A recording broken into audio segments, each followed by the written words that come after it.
All right, shalom, good people. Welcome back to the channel. As you can see in the title, I entitled it Diddy's Victims.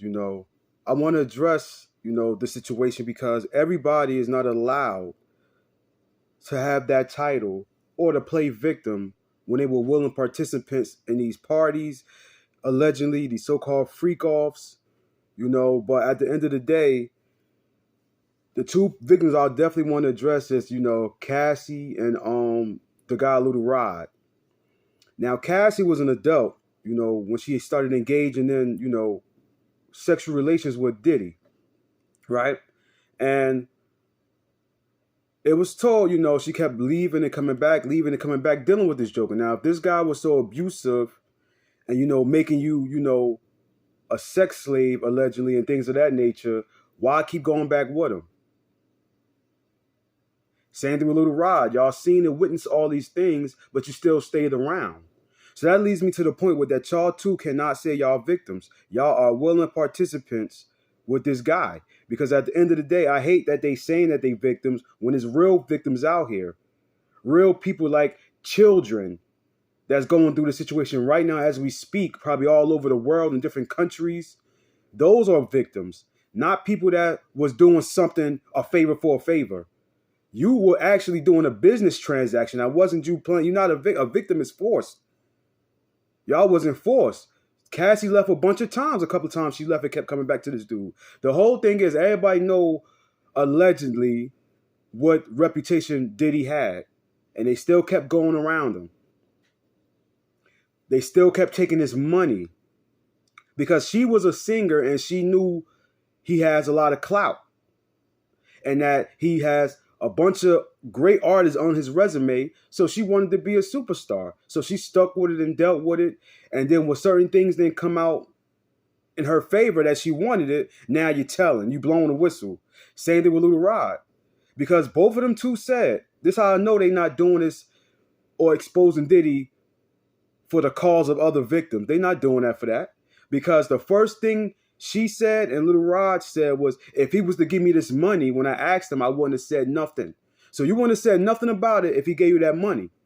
So don't play victim now. That's why I said it's disgusting for them to throw that around like they the victims when there's real victims out there. Because if Diddy would have paid y'all that money, none of this would have been exposed. That's how I know y'all wasn't sincere in what you were saying or what you did. Little Rod, you see pictures of him smiling with Cuba, cuddled up. You look like he was enjoying every bit of it. You didn't look nervous in that picture.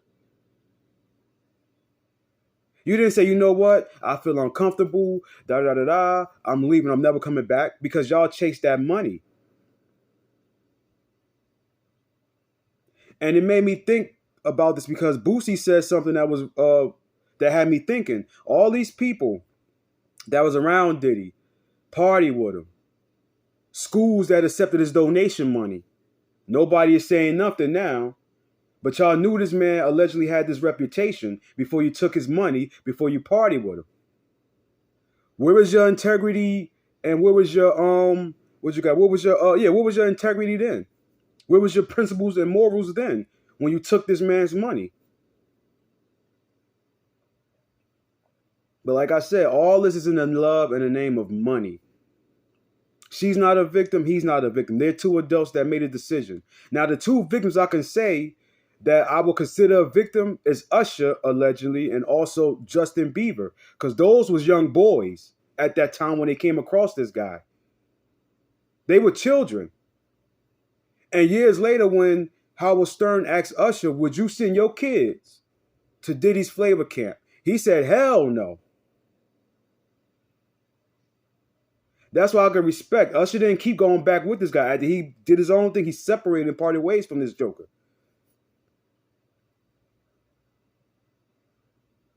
But like I said, Lil Rod, Cassie, not victims at all.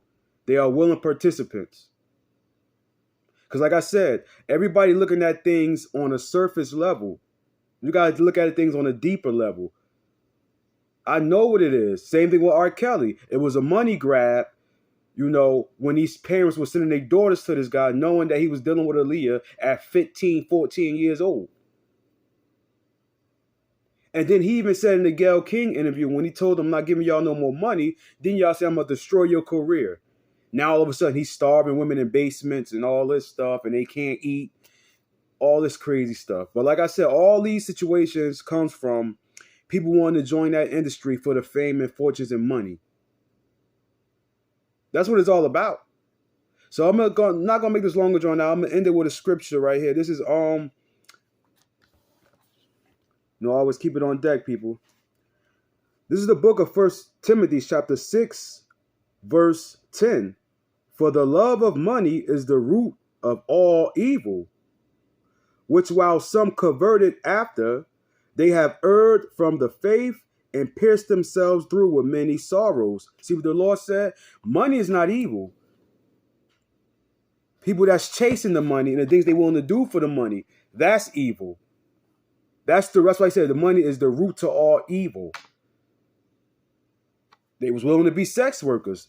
Grown men willing to be groped by other grown men just for that almighty dollar. But like I said, I ain't going to make this long and drawn out. Shalom. Subscribe if you want. I'm out.